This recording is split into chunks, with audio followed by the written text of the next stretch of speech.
به کانال وفا خوش آمدید.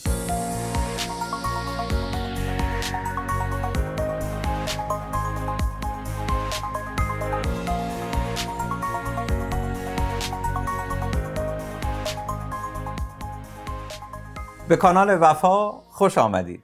تکه کلام همراهان ارجمند رو حدود 15 سال پیش برای آخرین بار که جلوی دوربین بودم استفاده کردم.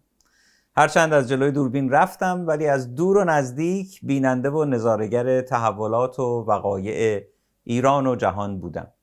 حالا در کانال وفا دوباره در کنار شما همراهان ارجمند هستم. خب قراره در کانال وفا چه اتفاقی بیفته؟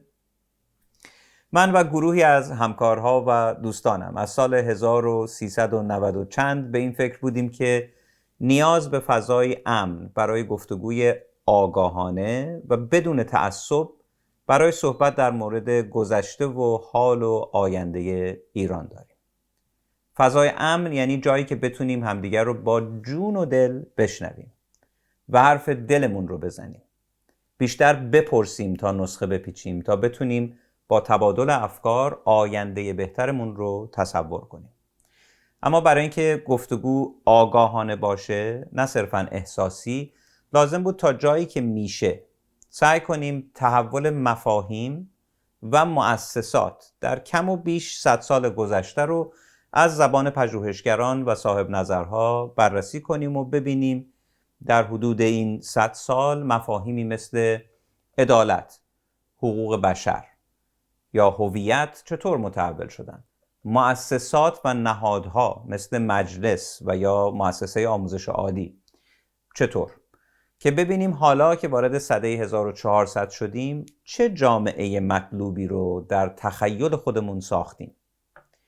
نتیجه 5-6 سال همکاری با بیش از 80 پژوهشگر که داوطلبانه با این پروژه همکاری کردند، مطالبی شد که در سایت ایران 1400 iran1400.org و کانال یوتیوب و پادکست و شبکه‌های اجتماعی این پروژه هست و امیدواریم این همکاری‌ها برای شناخت بهتر از مسیر این تحولات ادامه پیدا بکنه تا بستری مناسب به معنای بدون تعصب، تقابل یا شعارزدگی برای این گفتگوی آگاهانه ایجاد بشه. از حدود 1 سال گذشته ابتکاری رو در پروژه ایران 1400 آغاز کردیم به نام بیداری مدنی. اگر خیلی خلاصه بخوام بگم، این ابتکار نتیجه ارزیابی‌های بیشتر شخصی از تغییر و تحولات اجتماعی، فرهنگی و سیاسی ایران و مشاهده فعالیت‌های گروه‌های مختلف در داخل و خارج ایرانه. ما بیش از هر چیز دیگه‌ای نیاز به توجه به زیرساخت‌های مدنی و عملیات شهروندی داریم. این مفاهیم رو بیشتر در قسمت‌های بعدی با شما در میون خواهم گذاشت. اما بیداری مدنی یکی از بخش‌های کانال وفا خواهد بود. حالا یا به صورت مونولوگ یا به صورت مصاحبه.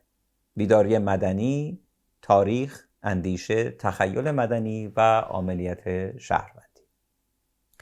در حاشیه بیداری مدنی گاهی هم از سواد رسانه‌ای خواهیم گفت تا در این هیاهوی رسانه‌ای و هجوم اطلاعات بتونیم از مصرف بی‌رویه فست فود خبری فاصله بگیریم، بیشتر تأمل کنیم، کمتر احساساتی بشیم و بیاندیشیم که پشت خبر چیست و کیست و نقش شهروند مسئول خودمون رو در زنجیره عرضه و تقاضای اطلاعات بهتر ایفا کنیم.